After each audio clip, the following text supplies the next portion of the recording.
मंडळी, तुम्हाला प्रश्न पडला असेल की मी खांद्यावर नॅपकिन का घेतला? सगळं सांगतो। सध्या रायगड जिल्ह्यामध्ये एक नॅपकिन वॉर सुरू आहे। सुनील तटकरे आणि भरत गोगावले यांच्यात नॅपकिन वॉर सुरू झाली आहे। त्याचं कारण नेमकं काय? तटकरेंनी गोगावलेंना का छेडलं? गोगावलेंनी त्यावर काय प्रत्युत्तर दिलं? आणि या बाबतीत अजित पवारांची भूमिका काय, शिंदेंची भूमिका काय, फडणवीसांची भूमिका काय, हे सगळं कोण घडवून आणतंय?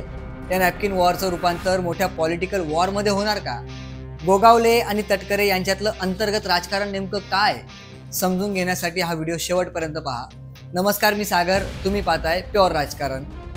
रायगड जिल्ह्यात तटकरे आणि गोगावले यांच्यातला राजकीय संघर्ष अख्ख्या महाराष्ट्राला माहिती आहे। पालकमंत्री पदावरून तटकरे आणि गोगावलेंमध्ये अगोदरच खडाजंगी सुरू आहे। पालकमंत्री पदावरून सुरू झालेलं हे पॉलिटिकल वॉर आता नॅपकिन वॉरपर्यंत येऊन पोहोचलंय। काही दिवसांपूर्वी राष्ट्रवादी काँग्रेसचे प्रदेशाध्यक्ष सुनील तटकरे यांनी भरत गोगावलेंची मिमिक्री करत त्यांना डिवसण्याचा प्रयत्न केला होता। तटकरेंनी भरत गोगावलेंच्या नॅपकिनवरून त्यांना भर सभेत डिवसलं। तटकरे छेडतील आणि गोगावले शांत बसतील, ते गोगावले कसले? गोगावलेंनी रायगडमध्ये एक सभा घेतली आणि त्या सभेमध्ये येणाऱ्या प्रत्येक कार्यकर्त्याला, प्रत्येक माणसाला नॅपकिन वाटले। गोगावले तर गोगावले, गोगावलेंच्या बरोबरीने कर्जतचे आमदार महेंद्र थोरवे यांनी सुद्धा नॅपकिन वॉरमध्ये उडी घेतली आणि त्या सभेत शिवसेनेच्या सर्वच नेत्यांनी जोरदार फटकेबाजी करत तटकरेंना खरी खोटी सुनावली। तटकरेंनी केलेली एक छोटीशी मिमिक्री तटकरेंना चांगलीच महागात पडलेली दिसते। या नॅपकिन वॉरवरून शिवसेना शिंदे गट आणि राष्ट्रवादी अजित पवार गट यांच्यात जोरदार शाब्दिक चकमक पाहायला मिळते। तटकरे गोगावले भांडतायत, यात यांचा काही विशेष फायदा होईल का? कुणाला काय मिळेल, कुणाला काय गमवावं लागेल हे आता सांगणं कठीण आहे। पण या सर्व राजकारणामध्ये कुठल्या तरी एका पक्षाचा फायदा होतोय, जो पक्ष या लढाईतच नाही, नेमका त्याच पक्षाचा यात फायदा होतोय। अर्थात भाजपचा या राजकारणामध्ये फायदा होतोय, कारण हे दोघे नेते सतत भांडतायत आणि भाजप मात्र आपलं संघटन मजबूत करते। पण या सर्वात प्रश्न विचारला जातोय की गोगावले आणि तटकरे यांच्यात भाजप भांडण लावतंय का? मित्रांनो, हा प्रश्न पडणं देखील साहजिक आहे, कारण सध्या राज्यामध्ये सत्ताधारी पक्षातल्या दोन नेत्यांमध्ये शाब्दिक चकमक आणि नको त्या लेव्हलला जाऊन चिखलफेक जोरदार सुरू आहे। किंवा सत्ताधारी पक्षातल्या दोन पक्षांच्या अनेक नेत्यांच्या अनेक गोष्टी बाहेर येत आहेत आणि हे सगळं सुरू असताना सत्ताधारी पक्षातला सर्वात मोठा पक्ष भाजप आणि भाजपचे प्रमुख नेते 2029 मध्ये किंवा येणाऱ्या महानगरपालिका निवडणुकांमध्ये स्वबळावर लढण्याची भाषा करतात। देवेंद्र फडणवीस एका इंटरव्ह्यूमध्ये शरद पवारांच्या कार्यशैलीची प्रशंसा करतात। मग या सर्व राजकीय स्थितीला बघितल्यानंतर हा पडलेला प्रश्न कुठेतरी खरा ठरताना दिसतो। कारण मराठवाड्याचा जर आपण विचार केला तर बीडमध्ये संतोष देशमुख हत्या प्रकरणाच्या निमित्तानं धनंजय मुंडे अडचणीत सापडले। पण ते प्रकरण सुरुवातीला मनोज जरांगेंनी उचललं होतं। ते मनोज जरांगेंनी जरी उचललं असलं तरी भारतीय जनता पार्टीने सुरेश धस यांना धनंजय मुंडे यांच्या विरोधात बॅटिंग करण्यासाठी पूर्णपणे मोकळीक दिली होती आणि याचा परिणाम असा झाला की सुरेश धस हे मराठवाड्यामध्ये एक मराठा चेहरा म्हणून प्रस्थापित झाले।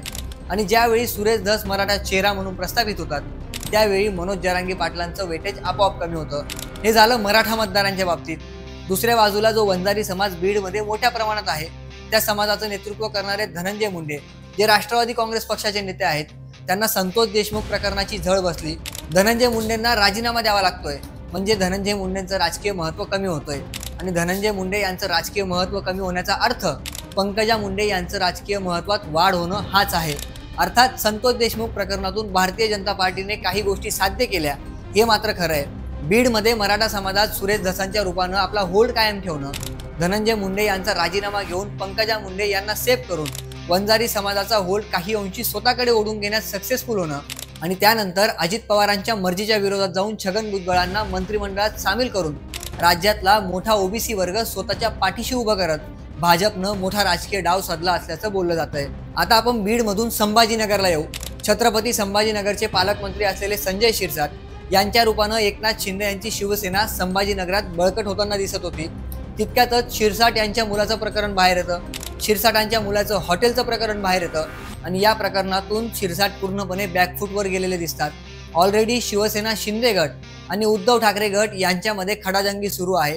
संजय राऊत शिंदेच्या शिवसेनेवर टीका करण्याची किंवा आरोप करण्याची एकही संधी सोडत नाहीयेत आणि यामुळे कुठे ना कुठे शिंदेच्या शिवसेनेला नुकसान पोहोचतंच। म्हणजे सध्या महाराष्ट्राच्या राजकारणामध्ये सत्तेत असणाऱ्या 3 पक्षांपैकी 2 पक्षांच्या, स्पष्ट बोलायचं झालं तर अजितदादांची राष्ट्रवादी आणि शिंदेची शिवसेना, या दोन्ही पक्षांच्या अनेक महत्त्वाच्या नेत्यांवर अनेक आरोप लागत आहेत। अजितदादांच्या एका मंत्र्याला तर आपला राजीनामा द्यावा लागलाय। वैष्णवी हगवणे प्रकरणामुळे रुपाली चाकणकर यांच्यावर सुद्धा अनेक प्रश्न निर्माण झालेत। विरोधात असणाऱ्या शरद पवारांच्या राष्ट्रवादीकडे फारसं संख्याबळ नाहीये।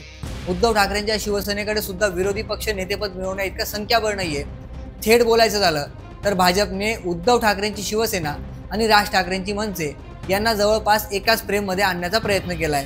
पण ज्या एकनाथ शिंदेंना त्यांनी सोबत घेतलं त्या एकनाथ शिंदेंच्या चेहऱ्यावर निवडणूक लढवली गेली। तो शिंदेंचा चेहरा सक्सेसफुल ठरला, त्यांना समाधानकारक जागा मिळाला आणि हेच एकनाथ शिंदे भविष्यात भाजपला डोईजोड होण्याची शक्यता आहे।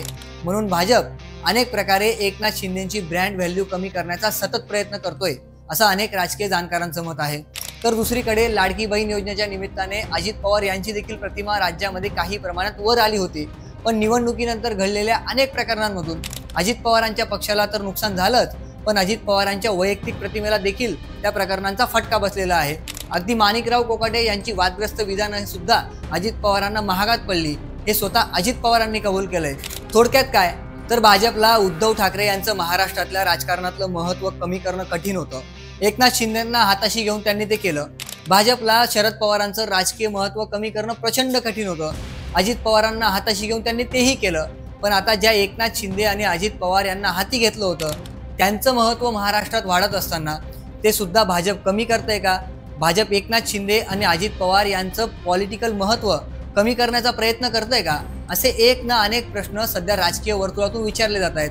अजित पवारांच्या आणि एकनाथ शिंदे यांच्या पक्षातील अनेक नेते किंवा सर्वसामान्य कार्यकर्त्यांना सुद्धा असंच वाटतंय, त्यांच्या बोलण्याचा सूर देखील असाच काहीसा आहे, अशी देखील चर्चा सध्या राजकीय वर्तुळात आहे। तुम्हाला काय वाटतं? भाजप खरंच एकनाथ शिंदे आणि अजित पवार यांचं पॉलिटिकल वेटेज कमी करते का?